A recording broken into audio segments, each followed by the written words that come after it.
నమస్కారం, నేను doctor Varalakshmi, consultant in Medinine homeopathy Ayurveda. ఈరోజు మనం రుమటాయిడ్ ఆర్థరైటిస్ గురించి తెలుసుకుందాము. రుమటాయిడ్ ఆర్థరైటిస్ అనగా మనకి చిన్న కండరాలకి చిన్న కీళ్ళకి వచ్చే వ్యాధి అనమాట. జనరల్గా ఆర్థరైటిస్ అనగా మనకి ఏదైతే జాయింట్స్ అన్నది ఉంటుందో జాయింట్ ఇన్ఫ్లమేషన్ అంటాం. అంటే మన జాయింట్ అన్నది వాపులాగా రావడము, నొప్పిలాగా రావడము ఇట్లా అన్నది వస్తూ ఉంటుంది. ఆర్థరైటిస్లో చాలా రకాల ఆర్థరైటిస్ ఉంటాయి. మనకి osteo arthritis, rheumatoid arthritis, gouty arthritis, psoriatic arthritis, ఇలాగ చాలా రకాల ఆర్థరైటిస్ అన్నవి ఉంటాయి అన్నమాట.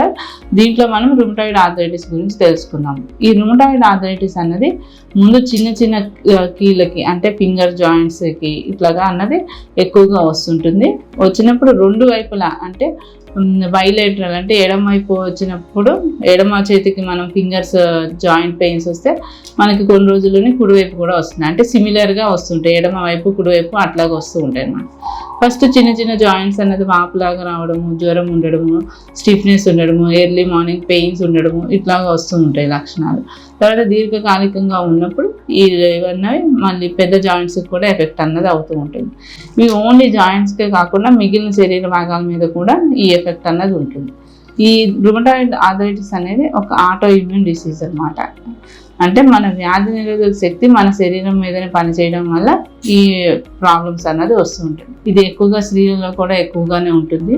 ఇప్పుడు ఇదైతే మిడిల్ ఏజ్ వాళ్ళకి ఎక్కువగా వస్తూ ఉంటుంది. అంటే మన 25 నుంచి 40 ఇయర్స్ లోపు వాళ్ళకి ఈ రుమటాయిడ్ ఆర్థరైటిస్తో ఎక్కువగా సఫర్ అవుతుంటారు. అదే ఆస్టియో ఆర్థరైటిస్ అంటే దాంట్లో డీజనరేషన్ చేంజెస్ అన్నవి ఉంటాయి. అది కొంచెం వయసు ఎక్కువ ఉన్న వాళ్ళలో అన్నది వస్తూ ఉంటుంది. ఈ రుమటాయిడ్ ఆర్థరైటిస్కి దీర్ఘకాలికంగా మనము నొప్పులకి మందులు వాడడం వల్ల మనకు చాలా రకాల సైడ్ ఎఫెక్ట్స్ అన్నది వస్తుంటాయి. అంటే మన లివర్ ఫంక్షన్ అన్నది దెబ్బతినడం కానీ, కిడ్నీ ప్రాబ్లమ్స్ రావడం కానీ, ఇట్లా దీర్ఘకాలికంగా ఉండడం వల్ల చాలా రకాల ఇబ్బందులు అన్నది వస్తూ ఉంటుంది. అందుకని మనకి హోమియోలో మంచి మెడిసిన్స్ అన్నది ఉంటుంది. మనకి హోమియోలో జెనెటిక్ కాన్స్టిట్యూషనల్ సిమినమ్ అన్నది యూజ్ చేయడం వల్ల ఈ దీర్ఘకాలికంగా ఉన్న ఈ రుమటాయిడ్ ఆర్థరైటిస్కి మనం ఎటువంటి మెడిసిన్స్ యూజ్ చేయాలన్నది మనం చెప్తాము. దీన్ని బట్టి ఏమవుతుందంటే ఈ కీళ్ళు కండరాల్లో ఉన్న నొప్పులు అనేవి మనకి సైడ్ ఎఫెక్ట్స్ ఏం లేకుండానే శాశ్వతంగా అన్నది తగ్గుతుంది. దాంతోపాటు మనకి ఏదైతే డిఫార్మిటీస్ ఎక్కువగా వస్తూ ఉంటాయో ఆ డిఫార్మిటీస్ని కూడా రాకుండా ఉండేలాగా, మనకి పెయిన్స్ నుంచి రిలీఫ్ పొందేలాగా హోమియోలో చాలా రకాల మంచి మందులు అనేవి ఉన్నాయి. మనకి మీరు దగ్గరలోని మెడినైన్ని సంప్రదించండి. రుమటాయిడ్ ఆర్థరైటిస్ ప్రాబ్లం గురించి ఎటువంటి సందేహాలు సమస్యలు ఉన్నా కూడా మెడినైన్ని సంప్రదించండి. మీ సమస్యలకి సత్వరమే పరిష్కారం అన్నది దొరుకుతుంది. Thank you.